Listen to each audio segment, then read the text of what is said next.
I sometimes think about the critical social interactions that I missed out on as a child. I am neurodivergent and I was diagnosed with ADHD at 5. And I was raised inside of a high control religion, and the school I attended was part of the high control religious institution. And so I was labeled as difficult, I was too passionate, I was too loud. I was, in fact, entirely unacceptable. Who I was unacceptable. That was communicated to me clearly over and over again, although no one ever said those words specifically. They said it in 1,000 other ways. And I think about the fact that that became the premise that I came from as a person, not just as a person, but as a neurodivergent person, right? Is that I'm bad and wrong. And I was always undermining myself, always second guessing myself. Should I say something? Oh my God, I said something. Was that bad or wrong? Constantly running scripts through my head, wondering if I messed things up, right? And always holding myself responsible if a relationship didn't blossom into something. And it created this very negative feedback loop where I was constantly doubting whether or not someone genuinely liked me, whether they were interested in being my friend. And so I was always then analyzing all of their behavior to look for their disappointment, to look for them to have identified me as too much or as not enough, as fundamentally bad and wrong. And I wonder how many neurodivergent persons, at some point in time that softens, right? You grow into adulthood and you no longer have such volatile, interactions, right? You're not interacting with other children who are more dysregulated, right? You've perhaps learned better how to regulate yourself, even in small ways, right?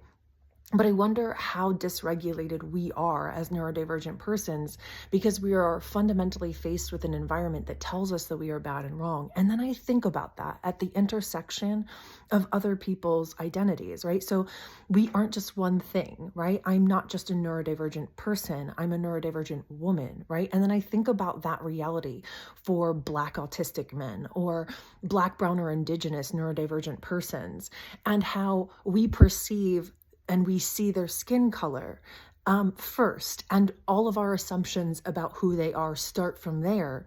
And then their neurodiversity may or may not even be recognized because we may or may not stop right there, right? And we may not enter that moment with any more curiosity, at least as a society, right? And I think it's really important. This is why when I talk about neurodiversity, I talk about relationship building, because fundamentally, if you want to create an inclusive environment, you have to start with relationship. You have to start with curiosity, respect, and accountability, which is what I propose, or all three of those things are required for ethical relationship. Curiosity is so that we can recognize that someone exists outside of our understanding and outside of our perception. And so that we can appropriately educate ourselves. Respect, so that our curiosity is balanced out and we recognize that simply because someone exists and we perceive them does not mean that whatever questions arise for us, that person is required to satisfy, meaning they do not owe us a response just because a question exists inside of us regarding that person, right? And, accountability, so that we recognize that we're going to flub up. Being human is in fact messy. It's messy, and we're all figuring this out. We're all figuring this out together. And we're sometimes going to say the wrong thing or do the wrong thing, or not even about wrong, but it's going to be harmful. Somebody's going to get hurt. Their feelings, their trust in us is going to be undermined, so on and so forth. And we have to be willing to address that, both as individuals and as, society, as community, as organizations. We're going to get it wrong. And if we're too worried about our authority over others rather than our connection with others, we are fundamentally going to undermine ourselves by being unwilling to acknowledge that we have more to learn. I mean, fantastic, amazing, beautiful, powerful leadership acknowledges that they don't know everything, that there's plenty more for them to learn. And that's when collaboration becomes realized, that we all have more to learn. And I think it's truly important that we lean into that.